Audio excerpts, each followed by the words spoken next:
Councilmember Kenya McDuffie, a more establishment Democrat, is the other leading candidate for mayor. He's focused on public safety and, with teen takeovers, has pushed a juvenile curfew. Louis George opposes one. A third force in this race? President Trump. My fight is also to stand up to this Trump administration. Look at the spacing between the cruiser and the suspect right here. The officer is perfectly setting up for a PIT maneuver. But watch the suspect's brake lights. He's actively brake checking. The sheer audacity to try and wreck a pursuing officer at highway speeds is wild. Notice how the officer completely anticipates it, though. Instead of swerving hard and losing control, he just shifts slightly to the left, maintaining that aggressive proximity. This is elite-level pursuit driving. Look at the guy in the background on the overpass. He's literally frozen, just watching this unfold. You can almost feel the tension radiating through the dash cam. When the officer finally commits to the PIT, look at the angle of impact. It's not a smash. It's a highly calculated nudge aimed exactly at the rear axle to disrupt the vehicle's center of gravity. It almost works, but the suspect somehow violently overcorrects and saves it. The sheer physics of recovering a fishtail at that velocity is mind-blowing. It really proves how desperate this guy was to get away. Well, I wouldn't like it, and maybe we'd take back Washington, run it on the federal basis. We won't put up with it. We're not going to lose our businesses. By the way, Washington now is a safe, beautiful place. Washington is thriving. Memphis is, the people came in from Memphis, 74% reduction in crime. New Orleans, think of that, 78% reduction in crime. They had the safest Mardi Gras that they've ever had. You know why? Because we sent in people that take care of crime. Chicago should do it. New York should do it. Los Angeles. Hold up. Look at the athleticism on display during this foot pursuit. The suspect is carrying so much forward momentum that he doesn't even try to climb that wooden fence. He just completely obliterates the top panel and hurdles through it.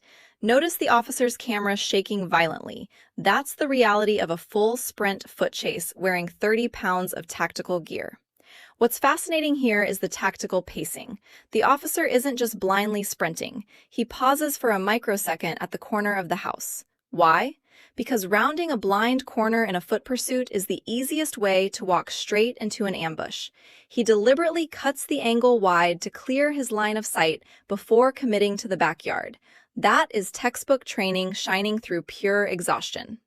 You can hear the radio chatter in the background coordinating a perimeter. The suspect thinks he's just outrunning one guy, but he's actually sprinting straight into an invisible net that's closing around the entire neighborhood. It's a massive tactical chess match happening at a full sprint. His Office of Campaign Finance fined George $16,000 Friday night, just days before Tuesday's primary election.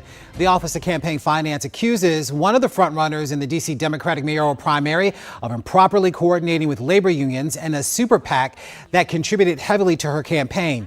The office also claims that Louis George's campaign violated finance rules by reimbursing staff members using personal credit cards instead of official campaign agents.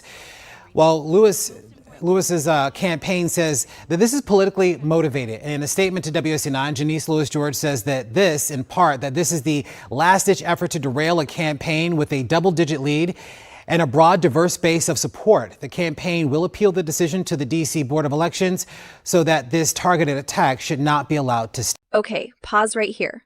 The moment you hear that canine deploy, the entire dynamic of the manhunt changes. Look at the sheer explosive power of that dog. It tracks the scent instantaneously, practically dragging the handler across the grass, and then effortlessly clears a 4-foot chain link gate without breaking stride. Dogs like this are basically heat-seeking missiles with fur. Notice how the handler is giving very specific, clipped vocal commands. He's keeping the dog entirely hyper-focused on the track, preventing it from getting distracted by the chaos of the other officers moving in the perimeter. If you look closely at the dirt where the suspect vaulted the fence earlier, you can actually see the disturbed soil where he landed. The dog didn't even need a visual. It locked onto the crushed grass and adrenaline sweat instantly. Once the canine unit is on the ground, the suspect's chances of hiding drop to absolute zero. It's a terrifying psychological weapon just as much as a physical one, and you can see why running from them is completely pointless. That was a wild ride from start to finish. Drop a comment below on what you would have done, and I'll catch you in the next breakdown.